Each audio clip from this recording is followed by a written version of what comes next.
Y la base de su promesa es yo. Es su persona. Y lo que va a conceder bendiciones definidas a aquellos con quienes ha pactado. Es decir, Dios desciende sobre Abraham y le hace una promesa. Eso es todo. Aquí no hay nada que ofrecer de Abraham. Abraham, recuerdan, era de Ur de los Caldeos, un pagano. Y Dios, libre y voluntariamente, decide escoger a ese hombre, Abraham, y sacarlo de ese lugar para comenzar una nueva nación. Eso es todo. El texto es muy sencillo. ¿Qué es lo que le prometió Dios a Abraham? Eso lo encontramos en Génesis 12, no vamos a ir para allá, es un texto muy conocido. ¿Qué es lo que Dios le prometió a Abraham? En primer lugar, le prometió una tierra nacional. Sal de tu tierra y de tu parentela a la tierra que yo te mostraré. Vete. Número 2, hay una promesa de redención. Y número 3, hay una promesa de innumerables descendientes. ¿Okay? Otra vez, Dios libre y soberanamente desciende y en Ur de los Caldeos toma a un hombre llamado Abraham y le hace una promesa, un pacto, en el cual Abraham no está en condiciones de negociar. Dios lo llama, pero mire qué tremendo esto. La respuesta de Abraham a ese pacto. ¿Cuál fue? Creyó Abraham a Dios y le fue contado por justicia. ¿Qué fue lo que creyó Abraham? Recuerdan, él no era un jovencito, él era un hombre ya de 75 años, ya viejo. Su esposa tampoco era una jovencita, era una mujer mayor. Y Dios le dice a Abraham que hará de él una gran nación, que tendrá descendientes. ¿Usted cree que se requiere fe para algo así? No los veo convencidos, pero sí se requiere fe. Imagínense, dos viejitos ahí, viejitos. Y Dios les dice, van a tener descendientes. Y aquellos así de, Señor, ¿no sabes que Sara es estéril? Pero esta fue la reacción de Abraham. Creyó Abraham a Dios. No dice que hizo algo. Solo dice que creyó lo que Dios le estaba prometiendo. Una tierra, la promesa de redención e innumerables descendientes. Eso fue lo que él creyó. Y por haber creído, dice la Biblia, que le fue contado por justicia. A partir de ese momento, hermanos, a partir de ese momento de fe de Abraham, todos los que se acercan con fe al Señor son asociados con Abraham. Escuche Romanos 4, 11 y 12. Y recibió la circuncisión, Abraham, como señal, como sello de la justicia de la fe que estuvo estando aún incircunciso.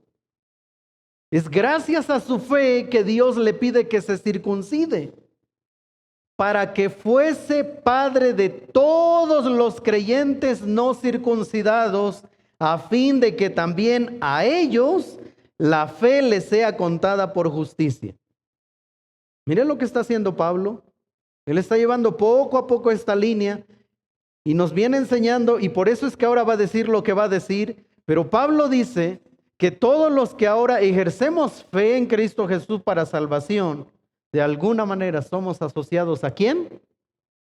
Por causa de su fe. Les voy a hacer como les hacemos a los niños cuando están chiquitos, ¿verdad? Cuando están memorizando un texto. Y les decimos, a ver, mi amor, vamos a aprender este versículo. Porque de tal manera amó Dios al mundo.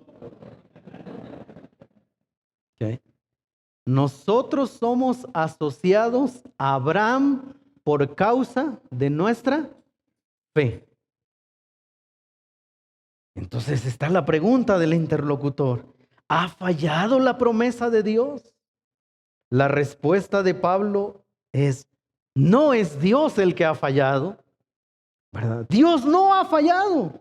La fidelidad de Dios es un atributo fundamental destacado en las Escrituras que se refiere a su constancia, confiabilidad y compromiso inquebrantable con sus promesas y sus propósitos. Dios no ha fallado. Dios es fiel. Así que la respuesta de Pablo va a ser, no, Dios no ha fallado. Dios sigue siendo fiel a su pacto. Dios no les ha fallado.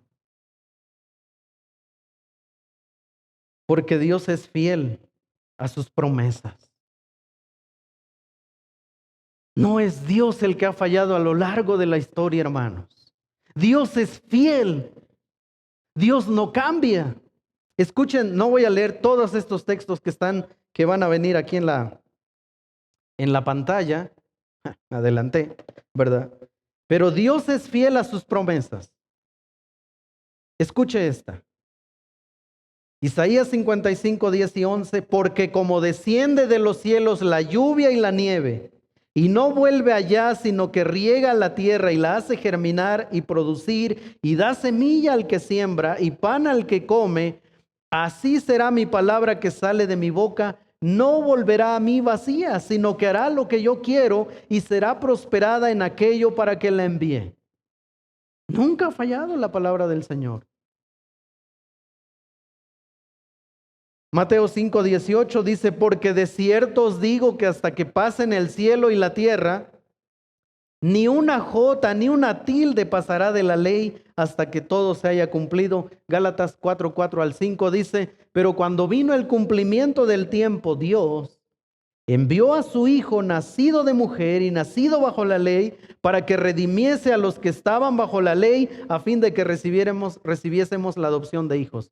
Dios no ha fallado. Dios es fiel. Queridos hermanos, cuando atraviesen por un valle y sientan que Dios los ha abandonado, vuelvan a la palabra. Dios es fiel a sus promesas. Pastor, pero ¿por qué siento que Dios me ha abandonado? Porque estás mirando las cosas horizontalmente. Dios sigue siendo fiel. Pero también Dios es fiel a su elección. En un momentito vamos a aterrizar más esto. Pero Dios libre y soberanamente llama a Abraham, escoge a Abraham y decide formar una nueva nación. Quizá nosotros nos preguntemos, pastor, ¿por qué no usó a los sirios que ya estaban ahí? ¿Por qué no los hizo su pueblo? ¿Por qué no se reveló a los babilonios y les dio su palabra y les dio su ley? Bueno, la respuesta de Pablo va a venir en 8 días, ¿ok? Así que no se la pierdan. Pero Dios libre y soberanamente escogió a Abraham. Número 2, libre y soberanamente, Isaac fue el hijo de la promesa. Lo voy a explicar, no se me desespere. ¿Okay? Jacob sobre Esaú, fe versus linaje. Dios es fiel a este proceso que Él mismo ha puesto sobre su palabra. Y entonces quiero terminar esta lámina diciendo, las circunstancias no anulan su fidelidad. El hecho de que Dios no responda en el tiempo que esperamos, de la forma que deseamos, no significa que Él no atiende las necesidades de su pueblo, hermano. ¿Okay? El hecho de que Dios no responda en el tiempo que esperamos, de la forma en que deseamos, no significa que Él no atiende las necesidades de su pueblo. No hay un hombre o una mujer sobre la faz de la tierra que puedan acusar a Dios. Dios me falló. No hay. Y usted no será la primera persona. Dios no ha fallado. Dios es fiel. Entonces, si la palabra de Dios no ha fallado, ¿por qué el pueblo de Israel hablando específicamente en el contexto, ¿por qué el pueblo de Israel, del cual el apóstol Pablo conocía muy bien en ese momento, por qué el pueblo de Israel estaba como estaba, en incredulidad? ¿Recuerdan? Fue el pueblo que crucificó a Cristo. Fue el pueblo que apedreó a los profetas. Fue el pueblo del que Jesús dijo: Jerusalén, Jerusalén, ¿cuántas veces quise juntarte como la gallina junta sus polluelos y no quisiste? Bueno, de ese pueblo, el apóstol Pablo entonces va a responder: ¿ha fallado la palabra del Señor? No. Entonces, ¿por qué Israel está como está? Bueno, la respuesta es muy sencilla, dice Pablo. Esta es la razón. No todos los que descienden de Israel son israelitas, ni todos los descendientes de Abraham son todos hijos. Ah, caray. Otra vez, dice Pablo, no todos los que descienden de Israel son israelitas, ni todos los descendientes de Abraham son todos hijos. Quizá nos cuesta entender un poquito, pero voy a poner dos ejemplos muy sencillos. Nacer en un hogar cristiano no significa que los hijos son cristianos. Algunos están: "¿Eh? Pastor, yo nací en un hogar cristiano". No. Nacer en un hogar cristiano no significa que los hijos son cristianos. Pueden llegar a serlo a través de una relación personal con Jesucristo.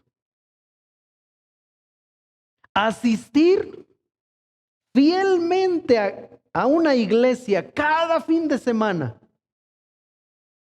no significa que la persona sea cristiana. Pastor, ya tengo 3 años en Getsemaní. Qué bueno, bienvenido. Pero puedes llegar a ser cristiano a través de una relación personal con Jesús. Guarden esta lámina que está ahí en la pantalla, porque nos va a servir en los próximos mensajes, capítulos 9, 10 y 11. Esto es como ahí para su conocimiento general. Anótenlo, tómenle una foto a la diapositiva, no a mí, que luego me emociono. Judío, originalmente, la palabra judío originalmente se refería a los miembros de la tribu de Judá o del reino de Judá. ¿Okay? Recuerden, Jacob tuvo 12 hijos, uno de ellos Judá. Pero la palabra judío también se usa para referirse a los miembros del clan, de la tribu de Judá. Pero también en la división del reino, ¿verdad? Ustedes recuerdan, de manos de Roboam, 10 tribus quedaron al norte y 2 tribus quedaron al sur. Así que a ese reinito que quedó en el sur, también con el tiempo se les conoció como judíos, como el reino de Judá. En el Nuevo Testamento, particularmente en Romanos, Pablo utiliza el término judío en contraste con los gentiles. La siguiente, Israel. En la carta a los Romanos, Pablo usa 12 veces la palabra Israel. Y es muy interesante, porque únicamente en los capítulos 9, 10 y 11 aparece la palabra Israel. No en los capítulos 1 al 8 y no en los capítulos 12 al 16. Solo en los capítulos 9, 10 y 11 Pablo usa la palabra Israel. Y es muy interesante porque Pablo usa la palabra Israel con dos significados. Número 1, el Israel étnico, y número 2, el Israel espiritual. No pierdan de vista esto, hermanos, por favor. Israel, el Israel étnico y el Israel espiritual. Gentiles, la palabra gentiles se refiere a los no judíos o personas de otras naciones. Por ejemplo, todo. ¿Sí? Nosotros somos gentiles. Se usa 24 veces en toda la carta y siempre en su forma plural. Solo era un regalito para el mensaje de hoy. ¿Ok? Pablo dice entonces, no todos los que descienden no todos los que descienden de Israel, ¿verdad? Son israelitas. Y no todos los que descienden de Abraham son hijos. Pablo ya está haciendo una separación. Si perdemos de vista esa separación, nos metemos en problemas de interpretación. ¿Ok? Ahora, ¿por qué Pablo va a decir esto? Porque para decir esto tiene que haber un sustento. Porque recuerden, la carta de Pablo a los romanos fue escrita a una iglesia compuesta por judíos y por gentiles. Entonces, cuando Pablo les va a decir, miren, no todos los que vienen de Abraham, linaje de Abraham, son hijos, no todos los que descienden de Israel son israelitas, Pablo se podía meter en problemas. ¿Qué tiene que hacer entonces? Ir a la base de por qué él va a decir lo que va a decir. Esta es la base, hermano. Él va a usar dos textos, Génesis 18:14 y Génesis 21:12. Dios promete a Abraham un heredero del pacto y una descendencia innumerable. ¿Recuerdan el pacto? Es la promesa. Tendrás un heredero, Abraham, tendrás un hijo. La respuesta de Abraham fue responder en fe. Él creyó. ¿Qué pasó? Pasaba el tiempo y el dichoso hijo de la promesa no llegaba. ¿Recuerdan la historia? Sara le dijo a Abraham, toma a mi sierva, Agar, mi esclava, y ten un hijo con ella. ¿Qué hizo Abraham? Le dijo, no, mi amor, tenemos que esperar en la promesa de Dios.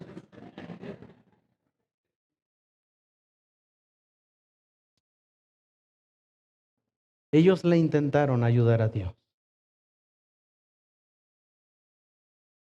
¿En qué terminó esto? En el nacimiento de Ismael y en la enemistad dentro de la casa de Abraham. Dios le prometió un hijo a Abraham. Pero es muy interesante porque Dios le dijo a Abraham, Sara tendrá un hijo. Nunca le dijo Agar, alguna otra mujer, ¿verdad? Fecunda, más joven. No, le dijo Sara, esa mujer, ¿verdad? Envejecida, estéril. Esa mujer tendrá un hijo. Dios le hizo la promesa a Abraham. ¿Y sabe qué dijeron? Vamos a ayudarle a Dios. Porque Dios está tardando. Yo creo que a Dios se le olvidó que ya estamos viejos, Abraham. Eso es como cuando a un joven se le dice, mira, no tomes esta decisión, espera. Mi papá ni sabe. Y va, toma su decisión y al rato las consecuencias. Bueno, algo así les pasó. ¿Se dan cuenta que Abraham y Sara no eran tan diferentes de nosotros, hermano? Nace Ismael y ahora está, ahí está Ismael el muchacho. Y Dios visita a Abraham y a Sara. Y viene Isaac en camino.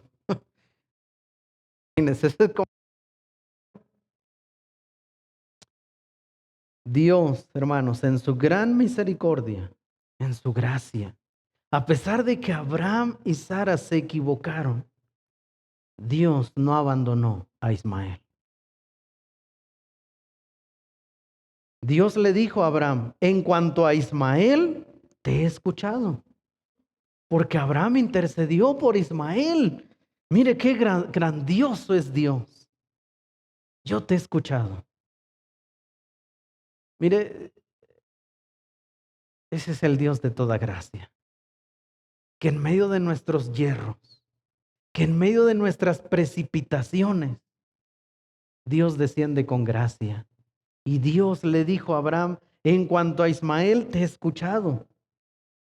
He aquí que lo bendeciré, haciéndolo fructífero y extremadamente numeroso. Engendrará 12 príncipes y yo lo convertiré en una gran nación. Wow. ¿Sabe qué hizo antes Agar, la mamá de Ismael? Huyó porque los corrieron de casa. Sara después se enojó, ¿verdad? Y los echan. Agar toma a su bebé, a su pequeño, se lo lleva al desierto.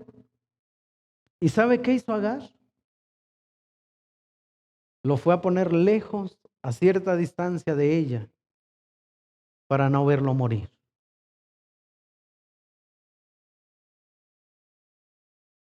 Y Dios descendió y le dijo a Agar, tranquila. Imagínense lo que Dios no estuvo dispuesto a hacer con Ismael, su propia madre lo quiso hacer. ¿Qué nos dice eso? Que Dios es el Dios de toda gracia. Y le dijo, regrésate con tu pequeño a casa de Abraham y ahí te voy a cuidar. ¡Wow!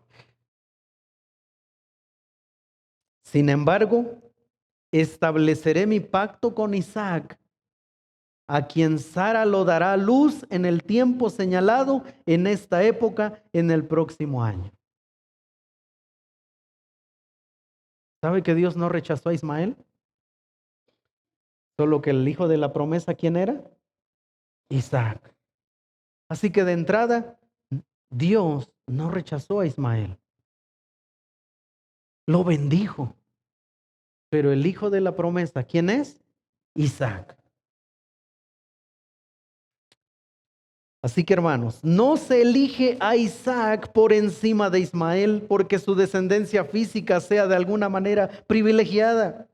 Más bien en la medida en que la alianza, el pacto, fundamenta en la fidelidad y promesa de Dios, es precisamente porque Isaac es el hijo de la promesa de Dios, que es por medio de él que Dios llama a los herederos de la alianza de Abraham. No hay rechazo hacia Ismael. Por el contrario, Dios bendice a Ismael. Pero Dios le asegura una y otra vez a Abraham, Abraham, yo te prometí un hijo y yo te lo voy a dar. Pero en mi tiempo, en mis términos.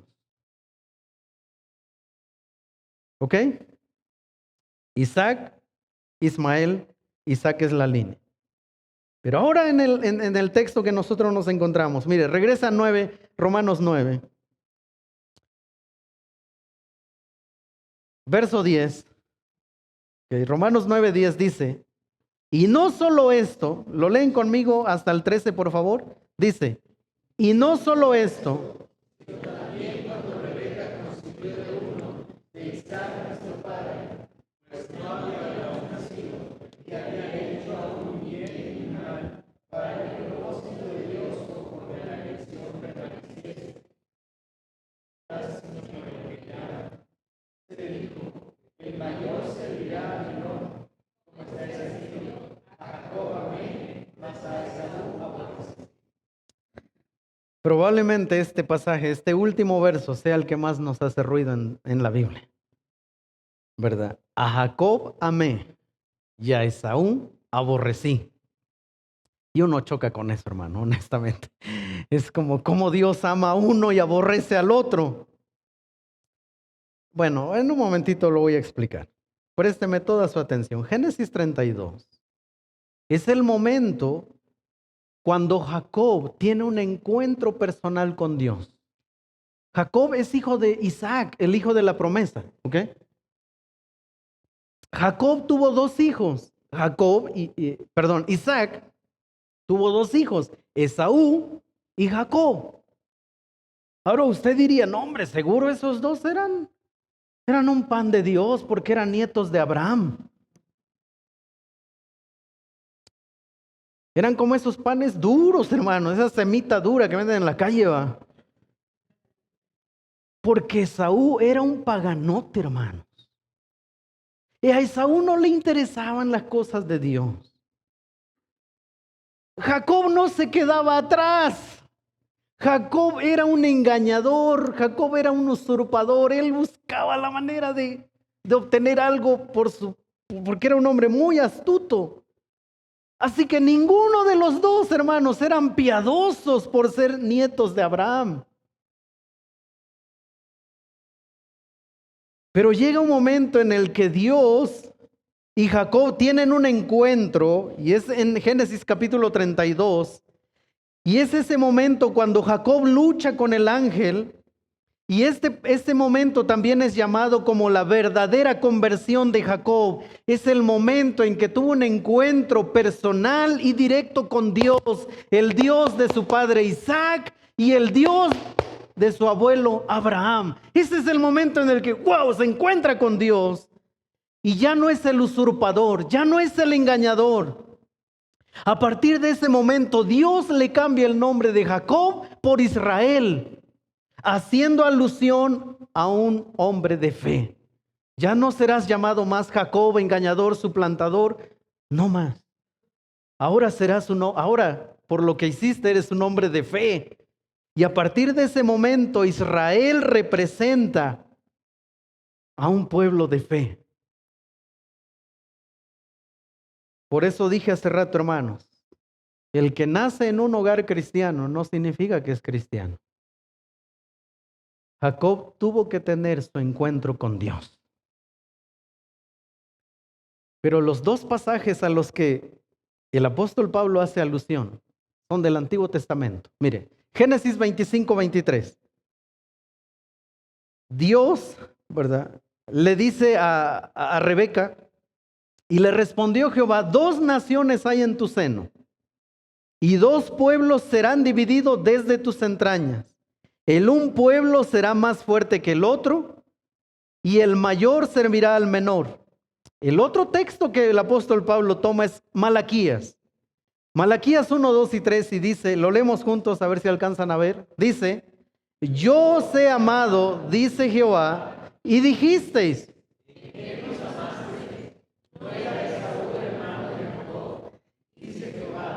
llamé a Jacob y a Esaú aborrecí, y convertí sus montes en desolación, y abandoné su heredad para los chacales del desierto. Miren, uno choca con esta declaración. Es como no solo aborrezco a Esaú, pero además pareciera que Dios como que disfrutó en arruinarle su vida.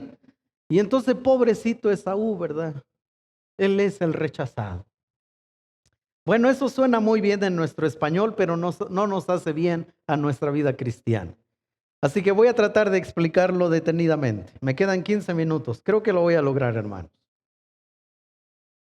De todo modo, la comida la sirven como hasta las 3, así que no se preocupen. Cuando nosotros leemos esta declaración del Señor, que a Jacob amé y aborrecí a Esaú, nosotros entramos en conflicto. Porque ¿qué significa aborrecer para nosotros? Desechar a alguien, ¿verdad? Odiarlo. Aborrecer es algo que no puedo aceptar. Entonces es algo repulsivo, no lo puedo ver, tocar, no puedo ni pensar en eso porque es aborrecible, es repulsivo. Entonces nosotros nos imaginamos a Dios en esa dinámica, ¿verdad? Como que miraba a Jacob, ay, mi Jacobito, y que miraba a Esaú y ay, no quiero ver ni a Esaú, ¿verdad? Nosotros nos imaginamos así a Dios como, ¿por qué Dios hace eso? Bueno, les tengo una gran noticia, hermanos. La Biblia no fue escrita en español. Ya, ahí necesitamos empezar. La Biblia no fue escrita en español. Fue escrita en hebreo. Eso hace que tengamos problemas de interpretación del texto.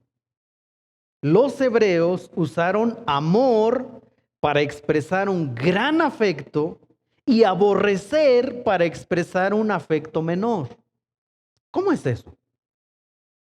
Bueno, ¿cómo es eso? Lucas 14, 26, búsquenlo por favor. Y a la misma vez busquen Mateo 10, 37. Vamos a usar la Biblia en estos poquitos segunditos. Lucas 14, 26 y Mateo 10, 37. Los hebreos usaron amor para expresar un gran afecto y aborrecer para expresar un afecto menor. Miren lo que dice Lucas 14, 26. Lo leemos todos juntos. Dice: si alguno viene a mí y madre y mujer e hijos y hermanos y hermanas y aún también su propia vida, no puede ser mi discípulo. El Señor Jesús dijo, si alguno viene a mí y no aborrece a su familia, no me pueden seguir, no pueden ser mi discípulo. Y nosotros entramos inmediatamente en el conflicto de, ¿pero cómo? ¿Cómo yo voy a aborrecer a mi papá? Porque claro, estamos leyendo la Biblia con nuestro idioma. Pero ¿dónde se aclara eso? Mateo 10:37 dice, el que ama a padre, todos juntos, el que ama a padre o a madre más que a mí, no es digno de mí. El que ama a hijo o hija más que a mí, no es digno de mí. Sencillo, ahí está, no tenemos que ser teólogos. Si a alguien le gusta la teología, qué bueno, pero aquí no hay teología, es muy sencillo, hermano.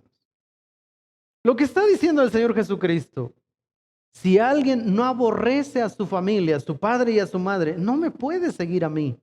Es sencillo, está diciendo, quien ama más a su familia que a mí, difícilmente se va a comprometer conmigo. Difícilmente me va a seguir con un compromiso tal. No va a poder. Eso es lo que está diciendo el Señor. Así que se trata, en primer lugar, se trata de un tipo de relación que en comparación hace palidecer cualquier otra.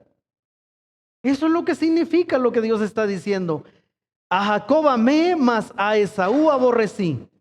Se trata de un tipo de relación que en comparación hace palidecer cualquier otra. Número 2, esta expresión forma parte de un lenguaje pactual y habitual en el contexto bíblico.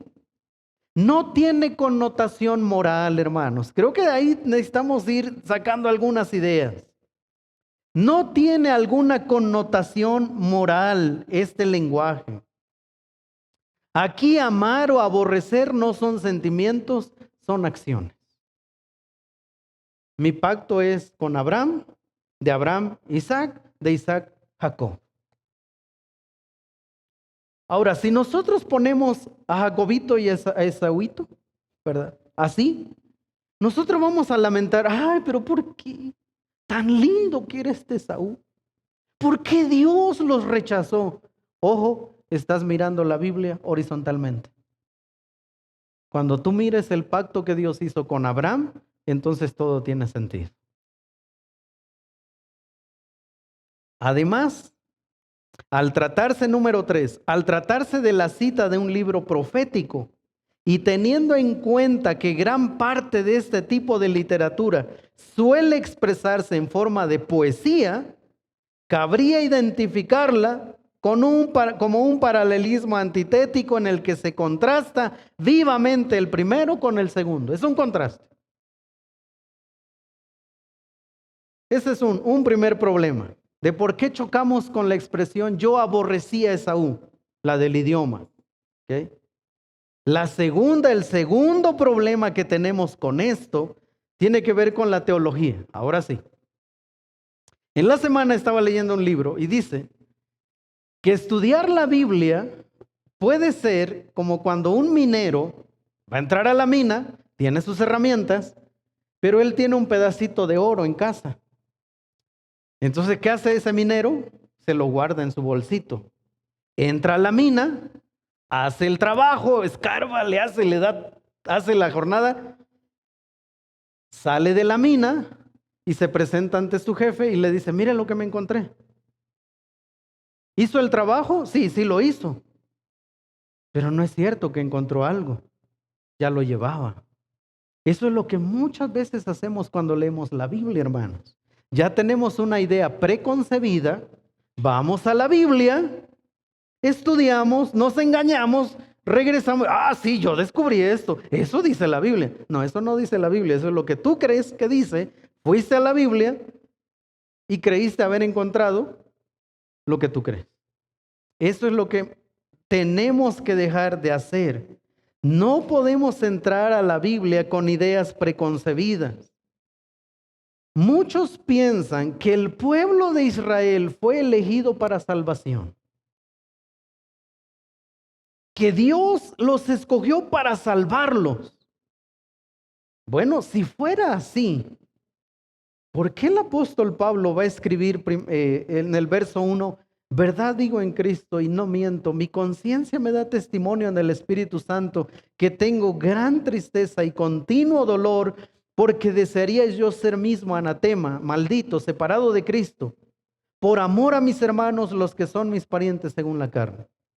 ¿Por qué Pablo tendría que escribir en el capítulo 10, verso 1? Dice, hermanos, ciertamente el anhelo de mi corazón y mi oración a Dios por Israel es para salvación. Si ser descendiente de Abraham directamente, solo por nacimiento, no tiene sentido este. Muchos piensan que, ahora sí, ahora lo que voy a decir, estoy en vivo, pero muchos piensan que la nación de Israel actual es el gran pueblo de Dios. Error doctrinal y teológico.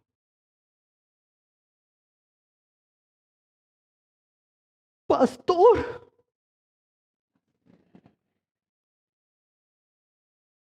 no lo digo yo, lo dice el apóstol Pablo. No todos los que descienden de Abraham, como ese gran pueblo ahí, son hijos de Dios. Oh, pastor, ¿qué hago con mi bandera de Israel? No, y déjala, téngala, no pasa nada.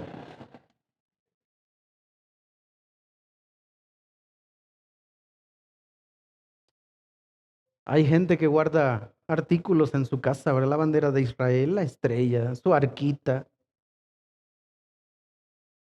Cuidado, no vaya a ser que se estén asociando con el pueblo que no le pertenece a Dios. Es una nación como cualquier otra. Cuidado con la idolatría al pueblo de Israel. Pablo dice, ojo, están como están porque no todos los que nacen de Abraham, no todos los que nacieron de Jacob son israelitas, no todos los que son de Abraham son hijos. La elección de la que hablamos en el libro de Romanos no es para salvación, es para servicio. ¿Por qué Dios llamó a Abraham?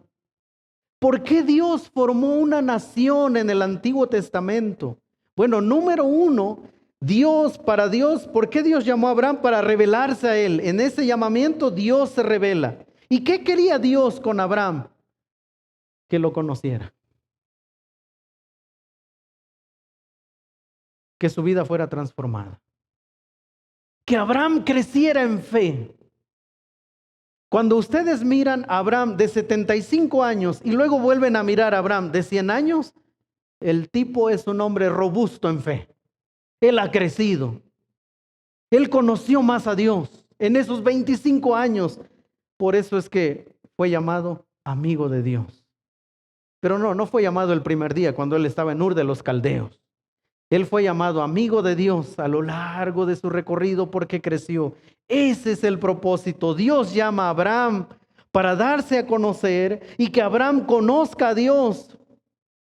Dios forma una nueva nación a través de Abraham, el pueblo hebreo, y con este propósito que el pueblo lo conozca, darle su palabra, Deuteronomio, oye, oh Israel, Jehová nuestro Dios, Jehová uno es. Y estas palabras que yo te mando hoy estarán sobre tu corazón y las enseñarás, ¿verdad? A tus hijos, a los hijos de tus hijos. ¿Por qué? Porque no es automático. No son tus hijos solo porque son tus hijos, ya son mis hijos. ¿Qué crees? Tendrás que enseñarles la palabra para que ellos sean mis hijos. ¿Y sabe cuál es el otro propósito de la nación de Israel? Darlo a conocer. Por eso es que Dios escogió a un pueblo. Así que hermanos, la pregunta no es ¿por qué aborreció a Esaú? La pregunta es ¿por qué amó a Jacob? ¿Recuerdan?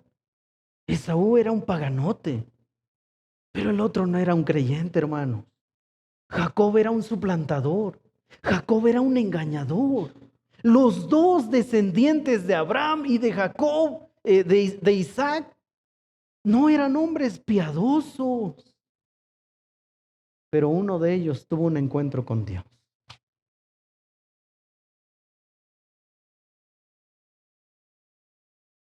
La pregunta es, ¿por qué amó a Jacob si él también era digno de ser aborrecido?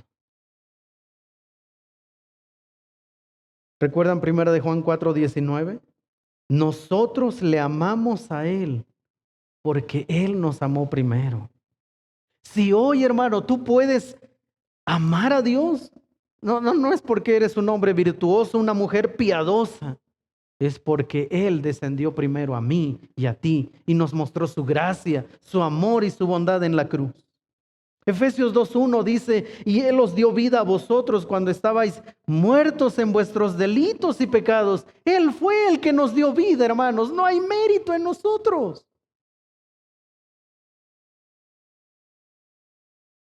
Pero Dios, Efesios 2:4 y 9, que es rico en misericordia, por su gran amor con que nos amó, aun estando nosotros muertos en pecados, nos dio vida juntamente con Cristo. Por gracia somos salvos, dice el apóstol Pablo. Pero nosotros seguimos preguntando, ¿por qué aborreció a Esaú? No, esa no es la pregunta. La pregunta es, ¿por qué amó a Jacob? ¿Por qué te ama a ti y me ama a mí? Esa es la pregunta. Para concluir, guarden esta otra lámina. A lo largo de Romanos la vamos a usar. Entonces Pablo dice, no todos los que descienden de Abraham son hijos. No todos los que descienden de Israel son israelitas. Tenemos a Abraham, 2 hijos. Uno es llamado el hijo de la carne, Ismael. Isaac, el hijo de la promesa. La línea viene por Isaac. Esaú y Jacob. La línea viene por Jacob. Le cambian el nombre de Jacob a Israel. Y a partir de este momento el apóstol Pablo va a poner delante de nosotros esto. Hay una nación de Israel por la cual se desciende por línea física, por linaje. Ese es el grupo étnico, el étnico, la nación de Israel. Pero Pablo dice, hay un Israel y es espiritual. Y a ese solo se entra por fe, no por linaje.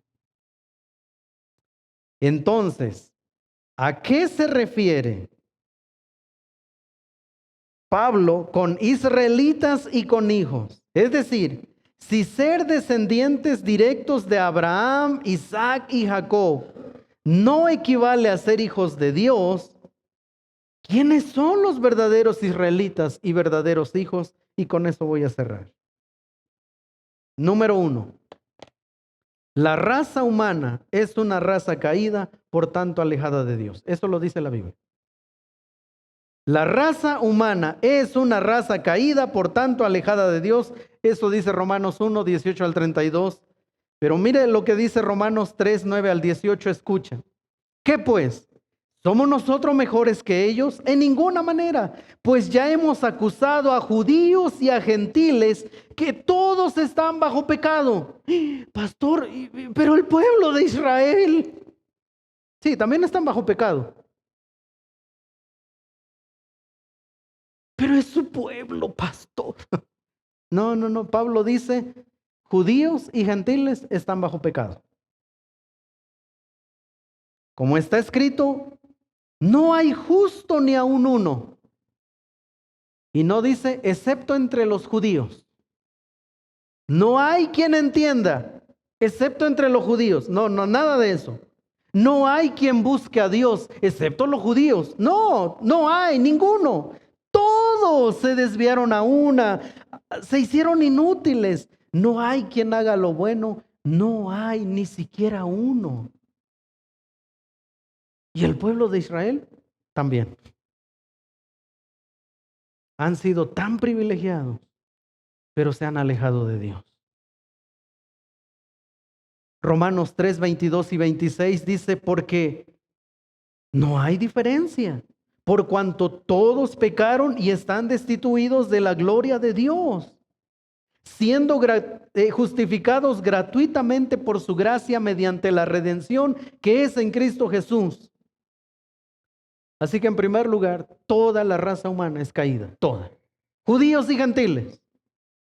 Número dos, la salvación está disponible para todo ser humano, judíos y gentiles. Pero yo puedo trazar mi línea hasta Abraham. Igual necesitas la gracia de Dios para poder salvarte. Pero mi abuelo, mi abuela, mis parientes son de Israel. Igual necesitas la gracia de Dios para salvarte. Dice Romanos 1:16, porque no me avergüenzo del evangelio, porque es poder de Dios para salvación a todo aquel que cree. Al judío primeramente y también al griego. ¿Se dan cuenta entonces que ser descendiente de Abraham no es igual a ser hijo de Dios? Romanos 2:28 y 29, pues no es judío el que lo es exteriormente, ni es la circuncisión la que se hace exteriormente en la carne, sino que es judío el que lo es en lo interior, y la circuncisión es la del corazón, en espíritu, no en letra. Pablo está diciendo, si hay alguien que pertenece al gran pueblo de Dios, es aquel que ha limpiado su corazón. Es aquel que ha tenido un encuentro con Cristo, llámese judío o sea gentil. Esté circuncidado físicamente o no, por causa de su fe, es hijo de Dios. Pero en tercer lugar, solo es efectiva para aquellos que confían en Jesús para salvación. Y la salvación es para todos. Pero solo los que vienen a Cristo en arrepentimiento y fe pueden ser hijos de Dios. Juan 1:9 al 13 dice, aquella luz verdadera, Cristo, que alumbra a todo hombre, venía a este mundo. En el mundo estaba y el mundo por él fue hecho, pero el mundo no le conoció. A lo suyo, a su pueblo, a los hebreos, a los judíos vino. Y los suyos no le recibieron. Los suyos lo crucificaron, hermanos. Mas a todos los que le recibieron, a los que creen como Abraham, cuando recibió la promesa, creyó. Bueno, dice Juan, mas a todos los que le recibieron, a los que creen, a esos creyentes, les dio el derecho, les dio la potestad de ser hechos hijos de Dios. Porque de tal manera amó Dios al mundo que ha dado a su Hijo unigénito para que todo aquel que en él cree no se pierda, mas tenga vida eterna. Porque no envió Dios a su Hijo al mundo para condenar al mundo, sino para que el mundo sea salvo por él. El que en él cree, llámese judío, llámese gentil, el que en él cree no es condenado. Pero el que no cree, llámese judío, llámese gentil, el que no cree ya ha sido condenado porque no ha creído en el nombre del unigénito Hijo de Dios. Y esta es la condenación, que la luz vino al mundo, vino a lo suyo, a los judíos. La luz vino al mundo y los hombres amaron más las tinieblas que la luz, porque sus obras eran malas. Dios nunca ha salvado a alguien solo por pertenecer al pueblo judío. Jamás. O entras por la puerta de la fe o no entras. Así tu linaje se pueda rastrear hasta Abraham. O entras por la puerta de la fe o no entras. Queridos hermanos, que no vayamos a ser encontrados idolatrando a un pueblo que no es el pueblo de Dios. Cuidado con eso. Jesús le dijo, yo soy el camino y la verdad y la vida. Nadie, judíos o gentiles, no pueden venir al Padre sino por mí. Miren, este texto no es una puerta cerrada, es una puerta abierta de par en par. Jesús dijo, yo soy, si hay un camino, ese soy yo. tanto para judíos como para gentiles, como para descendientes de Abraham, como para gentiles. La única puerta es la fe en Jesucristo. Ahora entiende por qué el apóstol Pablo dice: yo de verdad tengo gran tristeza en mi corazón, porque ellos han sido muy privilegiados, pero ahora viven apartados de Cristo. Por eso es que yo oro por ellos, para que ellos vengan a ser el pueblo de Dios por fe. No porque son el pueblo de Dios, no lo son, pero pueden ser parte del pueblo si ellos vienen a Cristo en arrepentimiento y fe. ¿Por qué cree que hay muchos misioneros en Israel ahora? Cientos de misioneros dentro de Israel, del país, porque no son el pueblo de Dios. Pero déjame decirle algo. ¿Sabe dónde está la gran cantidad de misioneros alrededor del mundo? Con Ismael.